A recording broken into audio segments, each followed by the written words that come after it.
Sexual active જે અત્યારે દીકરીઓ થઈ રહી છે, ઘણી બધી દીકરીઓ છે કે 12 વર્ષની ઉંમરથી 14 વર્ષની ઉંમરમાં આવે ત્યાં સુધીમાં સેક્સ્યુઅલી એક્ટિવ થઈ જાય છે. તો તમને એચપીવી ઇન્ફેક્શન ખબર છે? ગર્ભાશયના મોંનું કેન્સર ખબર છે?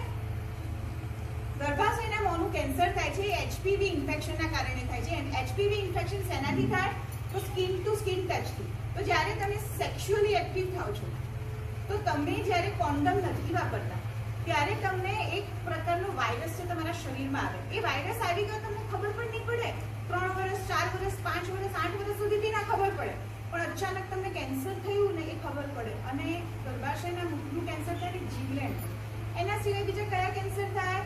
ઓરોફેરિન્જિયલ કેન્સર થાય. એ કેવી રીતે થાય? જ્યારે તમે ઓરલ સેક્સ કરો છો ત્યારે તમે પુરુષનું જેનાઇટલ પાર્ટ તમારા મોંમાં લો છો ત્યારે તમને એનું કેન્સર થાય છે. એટલે જ્યારે પણ તમે સેક્સ્યુઅલી એક્ટિવ થાવ બેટા ખાસ ધ્યાન રાખજો.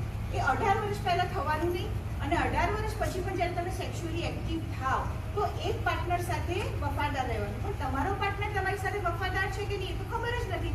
તો કોન્ડમ પહેર્યા વગર વર્જાઇનલ ઇન્સર્શન નહીં થવું જોઈએ, સેક્સ નહીં થવું જોઈએ.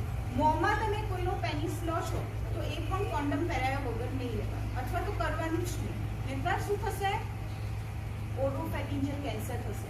એનલ કેન્સર. ઘણા લોકો સેક્સ્યુઅલ એક્ટિવિટીમાં એનલ સેક્સ બી કરતા હોય છે, પણ એ જો કોન્ડમ પહેર્યા વગર કરી તો ત્યાંનું પણ કેન્સર થશે. એના સિવાય બીજા કયા કેન્સર થશે? વલ્વા. વલ્વા એટલે આ વર્જાઇનલ ટ્રેક છે એની આસપાસ એક કોટ જેવો આકાર હોય છે, એ વલ્વા કહેવાય. એનું પણ કેન્સર થશે. આપણા વર્જાઇનલ ટ્રેકનું પણ કેન્સર થઈ શકે છે ને એના ઓપનિંગનું પણ કેન્સર થઈ શકે છે. હવે આટલી બધી બીમારીઓ વિશે તમને ખબર જ નથી, અને તમે જો બીજાથી આકર્ષણમાં નજીક આવી ગયા અને તમે આ વસ્તુ કરી દીધી તો તમારી આખી જિંદગી બરબાદ થઈ જશે. બીજી વસ્તુ કે અત્યારે તમે શાના માટે અહીંયા આવ્યા છો? ભણવા માટે.